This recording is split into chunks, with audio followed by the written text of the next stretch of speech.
Madame, Messieurs, bonsoir et merci d'être sur Nyota Télévision pour vous informer dans cette première édition de la soirée au sommaire. Les malades ont le droit de traduire en justice le personnel soignant en cas de violation du secret professionnel. C'est ce qu'on retient en marge de la journée mondiale des malades. Les droits et la prise en charge des patients ne sont pas souvent respectés. Nous allons également parler du gouverneur de province Moïse Katumbi Tchapoué qui est passé en inspection sur quelques chantiers de la ville de Lubumbashi. C'est par exemple le quartier Makomeno et le boulevard Moussiri. Et pour commencer, journée chargée pour le gouverneur de province Moïse Katumbi Tchapoué qui a effectué ce mercredi une série de visites de chantiers à travers la ville, passant par l'autoroute Moussiri jusqu'au quartier Makomeno. Nono Landou et Stéphane Chisso étaient dans sa suite.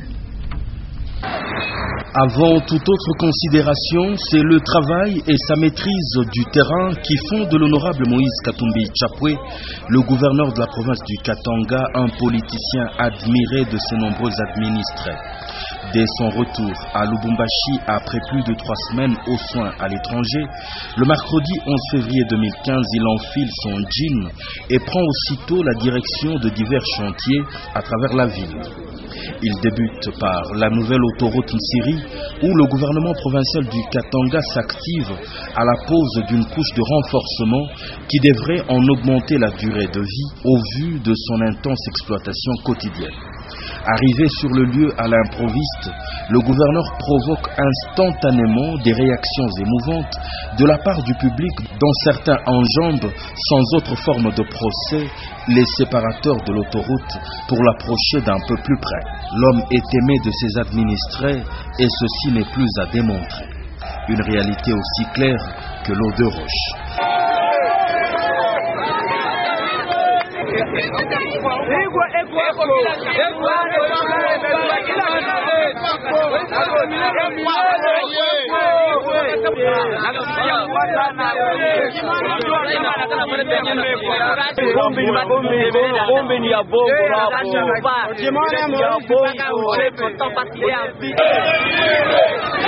Il se rendra par la suite sur l'avenue Chemin Public où son gouvernement fait jeter un pont en béton qui reliera désormais le quartier Baudouin au quartier Kalouboué. Il inspecte ces travaux salutaires pour les habitants de ce coin de la ville et ne manque pas de rappeler les responsables chargés de la voirie à plus d'attention. Il ne tolère pas que le nombre de trous et de nids de poules augmente sans cesse dans l'indifférence à travers les artères de la province. Avec la même application, on le retrouve à Kabulameshi où d'abord, il emprunte un petit pont provisoire en amont de la rivière Karavia, promettant qu'il sera bientôt remplacé par une structure plus costaude.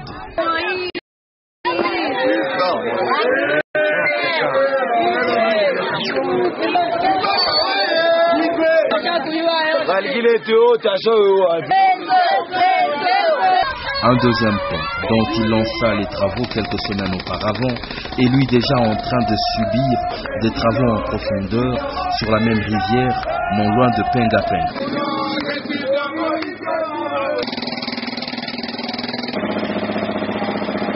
Une visite qui devra chuter par le quartier Makomeno, dont toute la voirie est en train de refaire peau neuve sous l'impulsion du gouvernement provincial du Katanga.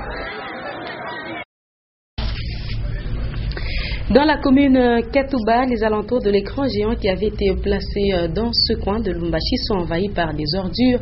La population qui s'adonne à ce jeu n'évalue pas les dégâts que peut entraîner cette pratique, notamment sur la santé. Maurice Mazel, Jean-Paul Malima nous en disent plus.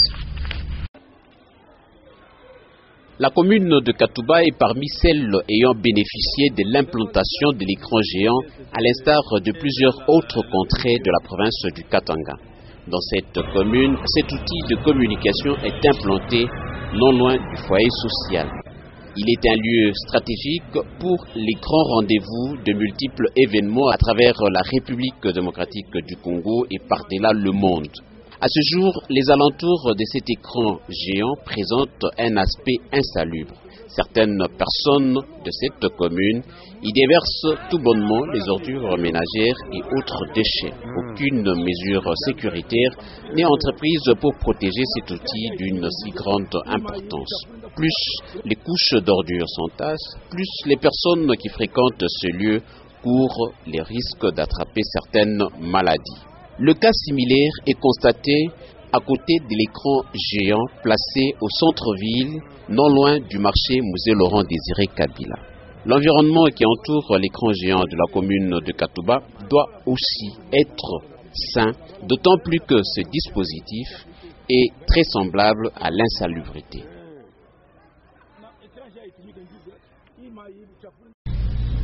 Et je vous en parlais déjà en marge de la Journée mondiale des malades. Le constat dans quelques centres de santé révèle que les droits et la prise en charge des malades ne sont pas toujours respectés. De fois, ces derniers ne sont pas bien reçus faute de moyens ou par irresponsabilité du personnel soignant. Les médecins reconnaissent pendant l'existence des droits de malades, lesquels droits vont de pair avec les devoirs.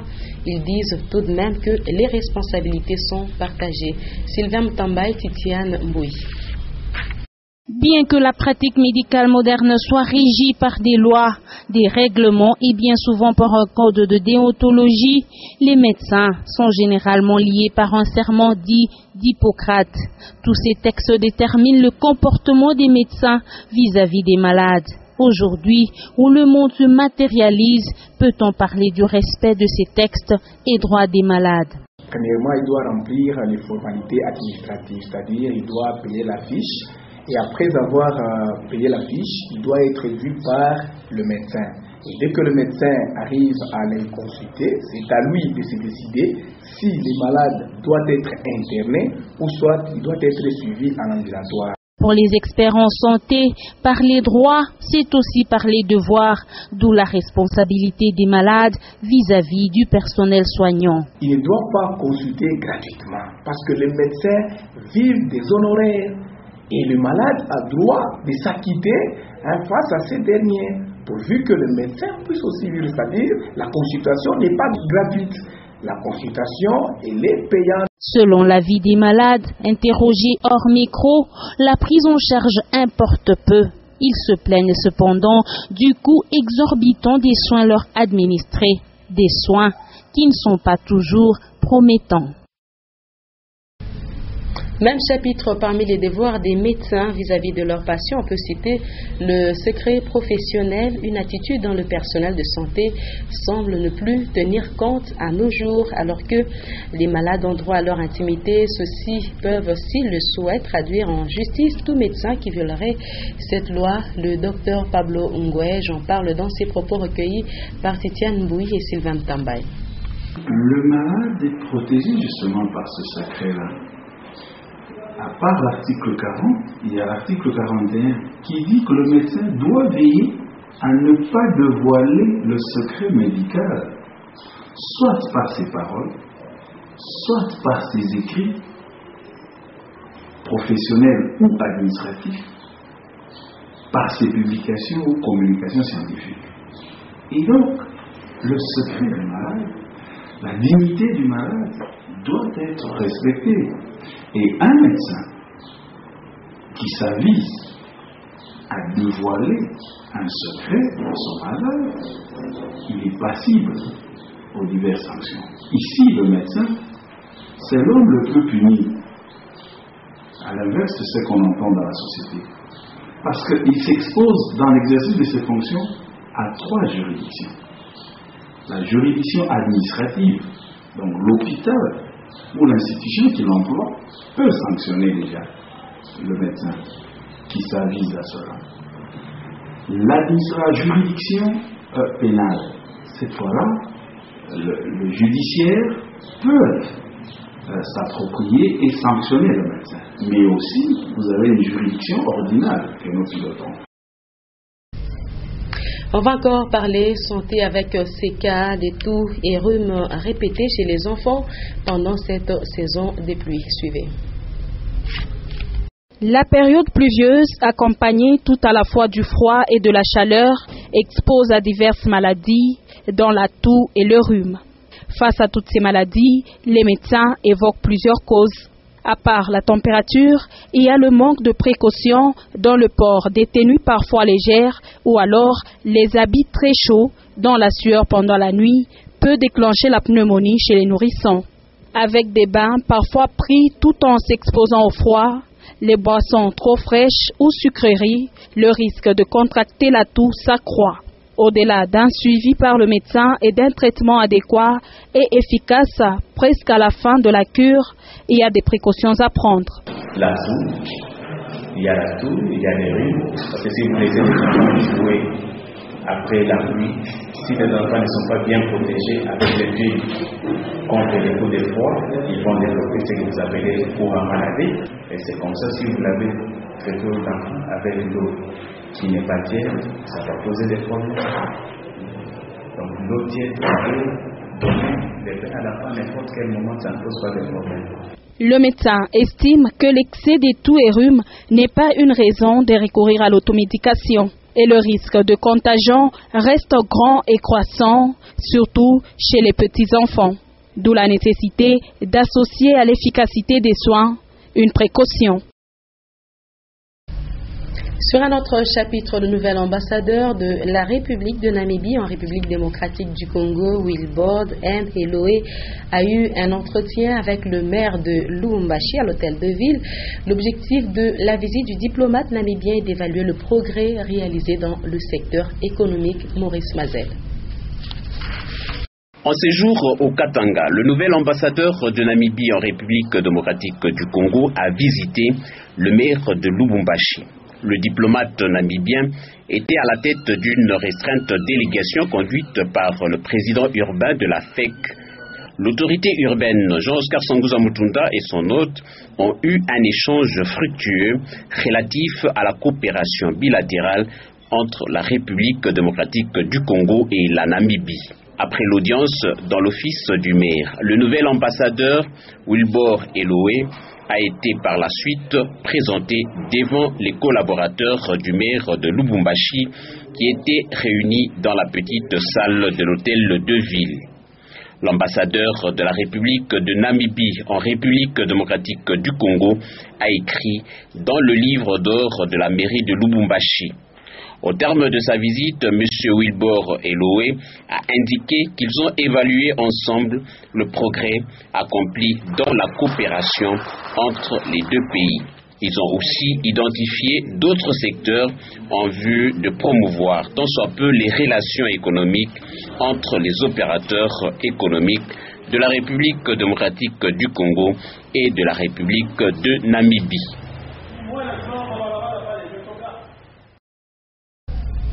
Et puis, le maire de Lubumbashi qui a encore convié le bourgmestre Gustave Ngoy et tous les chefs de quartier de la commune de Lubumbashi, Jean-Oscar Sanguza Mutunda, les a mis en garde par rapport à la construction anarchique des maisons commerciales dans les quartiers résidentiels. Il a demandé aux chefs de quartier d'informer à temps le bourgmestre de la situation dans leurs entités respectives. Maurice Mazel. Le bourgmestre de la commune de Lubumbashi, accompagné de tous les chefs des quartiers de sa municipalité, ont pris part à la réunion de mise en garde qu'a présidé l'autorité urbaine. Jean-Oscar Sanguza Mutunda a déploré plusieurs actions irrégulières menées dans la commune de Lubumbashi qui tendent à saper la notoriété de la mairie de Lubumbashi.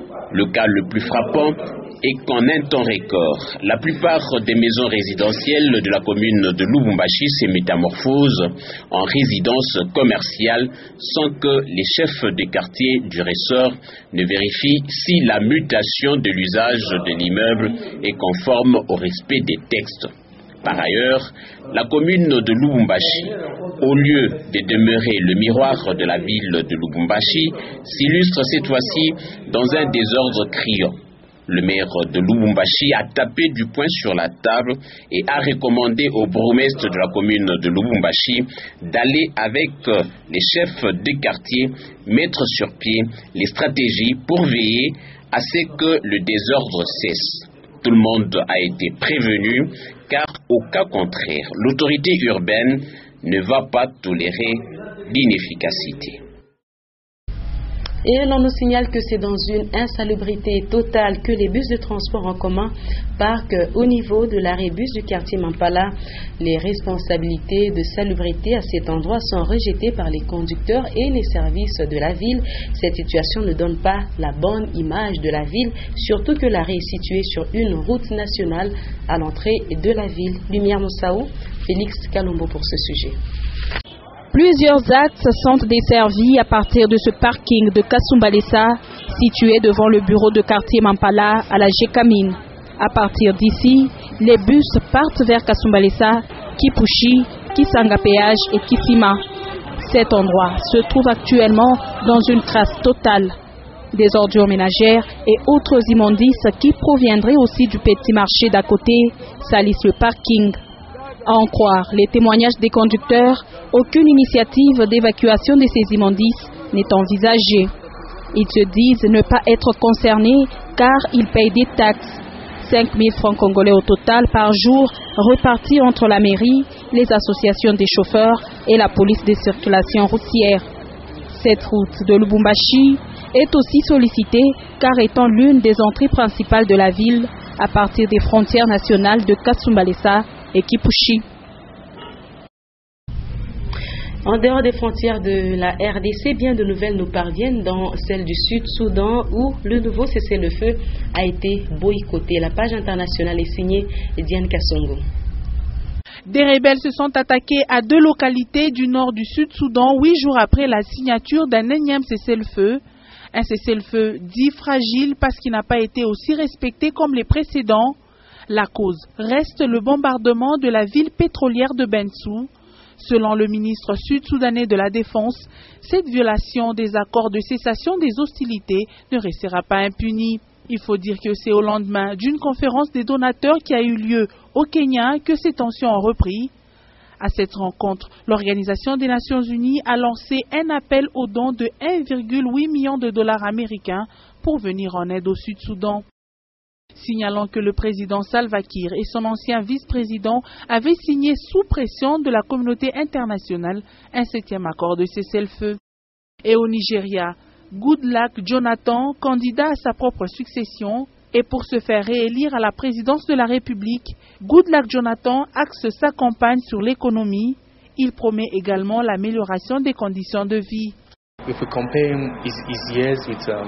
Nigeria n'a pas besoin d'un gentil président maintenant. Nous avons besoin de quelqu'un qui est prêt à s'attaquer au plus gros problème du Nigeria, qui est la corruption. Et le président dit clairement que la corruption n'est pas le plus grand défi. Sur cette prémisse seule, je pense qu'il est tout à fait inapte à continuer. Vous ne pouvez pas vous accoquiner avec la corruption et attendre que le Nigeria fasse une croissance significative. C'est complètement insensé. Les Nigérians reconnaissent que durant les 4 ans à la tête du pays, Goodluck Jonathan a entre autres construit un chemin de fer et restauré la campagne agricole. Le président sortant sera face à 14 autres candidats. L'élection est prévue pour le 28 mars prochain et ce mercredi, il répondra aux questions des journalistes, surtout sur son bilan à la présidence du Nigeria. Célébration de la fête nationale de la jeunesse au Cameroun.